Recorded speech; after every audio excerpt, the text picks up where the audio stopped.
E aí pessoal, tudo bem? Hoje a gente vai continuar dando sequência aos nossos vídeos. A gente vai começar de fato, fizemos todo um processo para poder chegar aqui a criar nosso primeiro endpoint. Esse vai ser um endpoint relacionado à criação de usuário, então nesse endpoint a gente vai ter os dados do usuário sendo serializados pelo serializer que nós reconstruímos, passado pelo serviço para validar esses dados, porque assim, vamos voltar aqui no nosso Figma, a gente tem que o Figma, a gente já tem esse, na verdade a gente tem nosso projeto, tem esse passo aqui, nós já escrevemos o nosso serializer, então as validações de inputs já estão sendo feitas. O que é que vai ser feito agora? A gente vai passar isso aqui, né, porque a gente tinha criado primeiro o serializer, agora a gente vai dar uma volta aqui, criamos primeiro isso aqui, agora vamos para a view, né? Depois que a gente fizer a view, a gente volta aqui para o service, tá? Porque essa nossa view aqui vai ser uma view bem crua, bem para teste mesmo. A gente não vai salvar o dado do usuário em si no banco de dados, a gente vai apenas serializar esse dado e disso vamos retornar os dados para o usuário. A gente não vai passar pelo service aqui, então nós não vamos ter essas verificações aqui que vão ser feitas direto no banco de dados, algumas validações que a gente vai colocar aqui, mas é uma view só para a gente ter noção. A gente vai adicionar o URL, a gente vai chamar essa view, então vamos lá, né? Vamos voltar para isso aqui. Vou descartar essas alterações aqui. Vou pausar todos os bancos de dados, todos os dockers. Vou dar um make db up para subir o nosso banco de dados do Gene Series, Docker PS. Então nosso banco de dados já está startado. Vamos dar um pip list, ver se estamos no nosso ambiente virtual. Ok, maravilhoso, estamos no nosso ambiente virtual. O que a gente vai fazer agora? A gente vai abrir aqui o Nelvin. Se vocês usam VS Code, continuam usando, tá? Eu só vou usar o Nelvin aqui porque eu acho que vai ficar melhor de ver. Então vamos trabalhar aqui no Users, tá? Dentro do App Users a gente já tem um arquivo chamado Views. Dentro desse arquivo tem esse import aqui do render. O render geralmente é usado para renderizar templates HTML, tá? Então a gente não vai usar ele, a gente vai usar a API hash aqui. Então vamos apagar isso aqui e vamos importar, começar já a importar o nosso Django REST Framework, tá?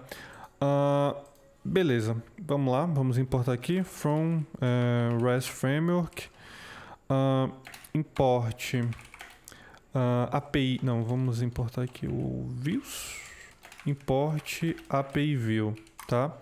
Esse API view, dentro do REST Framework tem várias formas de a gente criar uma view, né? Por exemplo, o Model View Set, um generic API view, por exemplo. O Model View Set geralmente cria tudo muito pronto, então você não vai precisar escrever, a não ser que você queira, né? Mas você tem um CRUD muito simples. A gente pode até usar posteriormente, mas não é o intuito desse vídeo aqui, tá bom? Vamos importar aqui também o status. Import. Esse status a gente já vai saber para que serve em si. E vamos importar também do próprio REST Framework a biblioteca aqui response, que nós vamos importar o response, tá? Feito isso, a gente já tem, na verdade, falta só uma coisa aqui, por enquanto, né? Falta o serializer do create user. Então, a gente vai abrir aqui from users.serializers import user create serializer. Esse user create serializer é nada mais, nada menos do que aquele serializer que a gente criou na última aula aqui, né? Nos últimos vídeos, beleza? Vamos on, beleza? Agora a gente vai criar a nossa primeira view, né? Todos esses vídeos aqui pra gente chegar nesse ponto que é um dos mais importantes, né? Vamos lá. Como essa view vai ser uma view que nós vamos usar para outras coisas, a gente vai tentar fazer com que ela sirva para criar um usuário e também para fazer outras coisas que a gente não vai trabalhar agora, mas vamos deixar um nome bem genérico, porque posteriormente a gente pode, sei lá, usar somente essa view para criação de usuário, mas vamos deixar essa view com um nome bem genérico. Normalmente, para a gente criar a view, a gente vai criar uma classe, né? Então vamos criar aqui uma classe e geralmente eu gosto de usar, não é regra, mas é o que eu gosto de usar, é o que eu geralmente uso por convenção para nomear as minhas views, usar o nome do meu objeto, no caso o user, e o por exemplo, API View. Então a gente vai usar aqui, ó, User API View. E a gente vai importar aqui o API View, tá? Vamos criar aqui. Como é um método de criação, por convenção, nós vamos usar o método post para isso, tá? Dificilmente você vai ver, por exemplo, uma criação de um usuário, uma criação de alguma coisa com patch da vida ou um put da vida, né? Que geralmente vão ser métodos HTTP que a gente vai usar para atualizar um objeto em si. Como a gente vai criar, o API View pede que a gente forneça o tipo de método que nós vamos criar. Nesse caso vai ser um método post, porque é um método de criação. Então a gente vai usar aqui um post. Como parâmetros a gente vai usar o self e o request. Nós poderíamos também adicionar o args e o qargs, mas como eu não vou usar esses atributos, então para mim não é importante. Então vamos deixar somente esses dois atributos aqui, self.request. E a gente já vai criar a nossa chamada, né? O que a gente falou, né, sobre a questão lá no Figma? Bom, a gente tem uma view, e essa view aqui, ela precisa serializar esses dados para validar. Então, eu preciso validar a senha, eu preciso validar e-mail, username. A gente vai usar o serializer para isso agora, tá? Beleza. Então, o que a gente faz? A gente vai criar um atributo aqui, uma variável aqui chamada serializer, e a gente vai chamar o user create serializer, tá? Se vocês prestaram atenção, quando nos testes de criação de serializer, a gente fazia o quê? A gente usava o data, passava o data parâmetro aqui dessa classe e chamava por exemplo, um dict, né? Eu vou até abrir aqui esse teste, né? Pra gente ver aqui melhor, tá? Teste, serializers, teste user serializer. Então aqui, ó. A gente tem esse data aqui, que é o que a gente vai usar no Insomnia, né, para chamar a nossa requisição. E aqui, ó, a gente passa o user create serializer, chama o data e o data que é esse dict aqui, tá? Mas aí é que tá. Como é que eu vou passar os dados que vai ser chamado para esse data? Como é que a gente vai fazer essa conversão? Então, vamos agora... Opa, nem usei isso aqui, né? Não faz nem sentido salvar. Enfim. O que a gente vai fazer? Eu vou deixar esse data aqui, por enquanto, como um nome, tá? Agora, vamos criar aqui um arquivo. Na verdade, a gente precisa criar um arquivo chamado URLs, tá? O que acontece? A gente precisa declarar para o Django que existe um URL do usuário em si, que a gente vai chamar lá na API, no front-end, ou seja lá onde for. Então a gente vai aqui no nosso app users, tá? Vamos lá. Aqui no nosso app user a gente vai criar um arquivo chamado urls. urls.py. Cria o arquivo. E esse arquivo urls.py vai estar a nossa view, tá? A nossa view vai estar aqui dentro desse urls.py. Deixa eu ver aqui, churururu, beleza, vou arrumar isso aqui. Então a nossa view vai estar dentro dessa urls.py aqui. A gente vai importar essa URL para que quando a gente for chamar, por exemplo, agora no Insomnia, a gente conseguir bater nessa view. Então o que a gente vai fazer? A gente vai importar aqui from django.urls import path, tá? Porque é nesse path que a gente vai adicionar nossos endpoints, nossas views e tudo mais. Beleza, feito isso, a gente vai importar a nossa view também. Então, from users.views import user API view. Maravilha. Como é que a gente faz para declarar essa URL no nosso projeto? Então, a gente vai definir aqui o URL patterns. Deixa eu ver aqui. Não, aqui. Vamos ver aqui, URL patterns. Não está aqui, mas eu acho que é assim que se escreve, URL patterns. Vamos abrir aqui, vou abrir e fechar, e vamos chamar aqui o path, tá? Então vamos chamar o path, vamos definir o nome dessa rota, então a gente vai chamar ela de users por enquanto. Vamos chamar aqui o user API view e vamos colocar um ponto aqui e esse atributo aqui as view. Feito isso, nosso endpoint já está ok. E a gente pode tentar fazer um teste, né, nele. Vamos tentar usar o Insomnia aqui. Eu vou abrir aqui o Insomnia. Cadê o Insomnia? Beleza, eu vou abrir aqui. Beleza. O Insomnia, nada para quem ainda não conhece, para quem não manja, o Insomnia é usado para a gente fazer os mocks das nossas APIs. Então, por exemplo, eu quero testar um endpoint da minha API. Eu posso usar, por exemplo, o Insomnia. Ou eu posso usar também o Postman, né? Postman também é bem usado. Eu prefiro o Insomnia porque ele é bem mais clean e, enfim, eu acho bem melhor, né? Beleza. Eu já tinha feito aqui alguns testes e tudo mais. O que a gente vai fazer? Da mesma forma que a gente tem um teste de serialize importando, adicionando esses dados aqui, esse aqui é o nosso payload que vai bater na API, tá? A gente tem aqui phoneme, Pedro, e-mail, o username Pedro, password, isso aqui, tá bom? Então até aí tudo bem, né? E a gente já definiu aqui APIs users, tá? Então a gente pode remover isso aqui por enquanto. E vamos tentar chamar nosso users. Esse URL aqui, eu declarei isso como uma variável para o meu Insomnia, tá? Então, o URL é isso aqui, tá? É somente isso aqui, porque eu acho que ajuda bastante na nossa organização do nosso Insomnia. O que a gente pode fazer? Vamos ver se a nossa porta já está rodando aqui. Então, o localhost já está rodando. Vamos testar a nossa view, né? Já está tudo salvo aqui. Vamos testar a nossa view. Ué, não foi encontrado. Vamos ver aqui. Só tem aqui o admin, né? Vocês podem ver aqui, só tem a URL admin. Então, o que a gente pode fazer, né?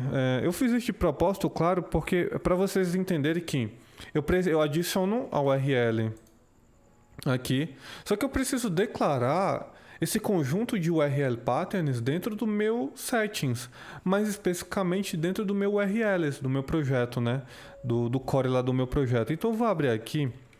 Vou fechar por enquanto o App Users, vou abrir o Gene Series aqui, das nossas configurações. Como eu havia falado, tem esse arquivo URLs, tá? E o que a gente vai fazer? Mesma coisa aqui, poxa, aqui tem o URL Patterns e aqui tem a admin, né? O que a gente vai fazer?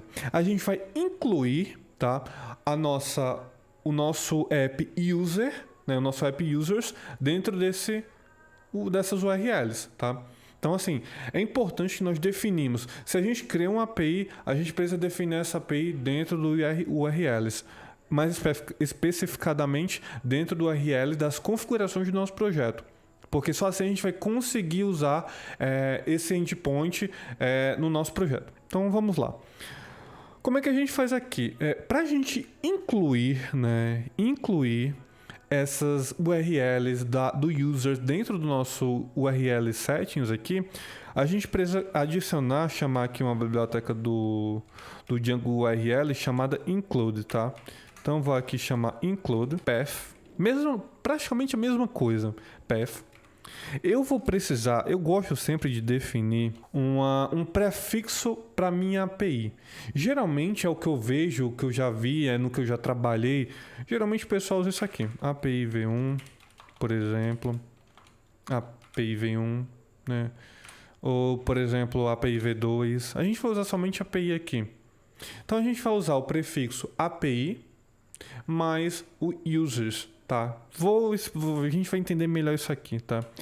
Chamamos aqui o API e agora a gente vai incluir o nosso app user. A gente chama o include aqui e a gente vai precisar definir o nome do nosso app e o arquivo em que essas rotas estão adicionadas.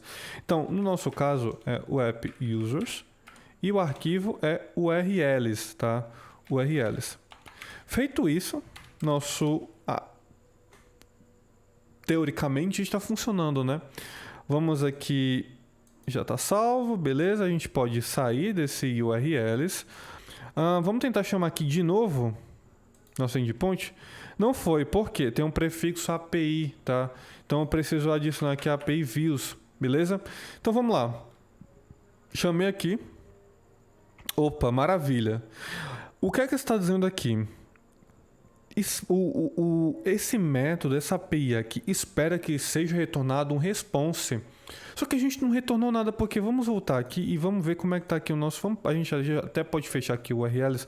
A gente só está chamando o serializer, mas a gente precisa retornar alguma informação aqui. Por isso que eu usei o response aqui, tá? Que ele na verdade ainda nem está sendo usado. O que é que eu vou fazer aqui? Mas eu preciso saber o que é que eu vou usar aqui dentro do meu data. Vou usar aqui o PDB para a gente debugar o nosso código, beleza? Vou salvar e já vou aqui para o console.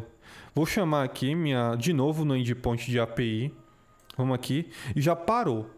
Se eu chamar aqui o atributo self, porque a gente viu que aqui, ó, self, que aqui tem o self tem algumas coisas que nós podemos usar, mas ainda não está tão assim. Mas adiantando logo, nós vamos precisar usar aqui o request, tá? Dentro do request vai ter todas as informações de requisição. Se eu chamar aqui o dir, o request aqui, a gente vai ver a quantidade de informações que nós temos. Então a gente, por exemplo, tem request.auth, data, user, version, user, tem muita coisa aqui. A gente pode até dar um request.user. Vamos ver o que tem aqui. Nada. Por quê? É uma coisa que a gente vai ver posteriormente, que é o seguinte. Quando o usuário está autenticado, se a gente dá um request.user, aqui vai ter o usuário que está logado. Só que aqui está anônimo users. Por quê? Porque eu não tenho nenhum usuário logado. A nossa aplicação ainda não tem um token, não tem autenticação, não tem login, não tem nada. Então, a gente já tira daí. Então, assim, como é que a gente pode pegar essas informações aqui do data para passar no nosso serializer? A gente vai usar aqui esse atributo request.data, porque, repare só, é exatamente aquilo do teste. Então, a gente vai poder usar isso aqui tranquilamente para reproduzir no nosso serializer, tá? Então, vamos lá. Vou sair aqui, dar um Ctrl D. Vou remover esse PDB. E agora a gente já sabe que aqui dentro da data, a gente pode passar um request.data, que vai funcionar perfeitamente. Agora, a gente precisa validar esse serializer para de fato ver se está válido e tudo mais. O que é que a gente vai fazer? Serializer. Não, na verdade aqui é só serializer, pessoal. Vacilei. Serializer.isValid. E dentro desses valid a gente vai passar o raise exception, tá? Sendo true. Feito isso, o que é que a gente vai usar? A mesma coisa. Se o serializer passou, então a gente tem um atributo serializer.data aqui, tá? Então o que é que a gente vai usar? A gente vai retornar essas informações para o nosso usuário. Então, vamos lá, return. A biblioteca response é o que de fato vai retornar essas informações para o usuário. Vou usar aqui um serializer.data. E um status, que é aquela biblioteca que a gente chamou. O status serve para melhorar, de certa forma, a forma que a gente vai representar os status code do nosso projeto. Então, por exemplo, a gente vai usar aqui o status. E dentro do status a gente dá um ponto e vai ter vários e vários tipos de status que a gente pode dar.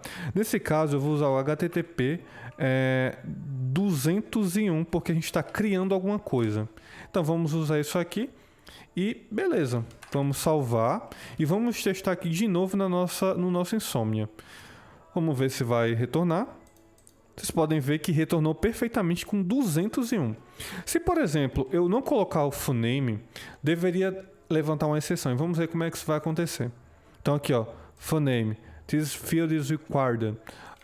Por exemplo, se eu colocar aqui uma senha só com um caractere, vamos ver aqui, chamar, a senha precisa ter pelo menos uma letra maiúscula, né? Então, as validações a gente percebe que estão funcionando. Por exemplo, no username, se eu colocar 2 letras, o username precisa ter pelo menos 4 letras. Então, de fato, o nosso serializer já está funcionando.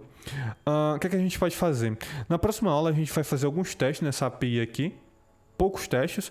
E nos próximos vídeos, a gente vai construir o nosso service, user service, que dentro desse user service a gente vai trabalhar com regras de negócio, vai fazer validações, vai fazer chamadas no banco de dados, vai salvar o nosso usuário e de fato a nossa aplicação começa a ter um rumo bem melhor aqui, né? Na verdade bem melhor não, começa a ter um rumo diferente aqui, beleza?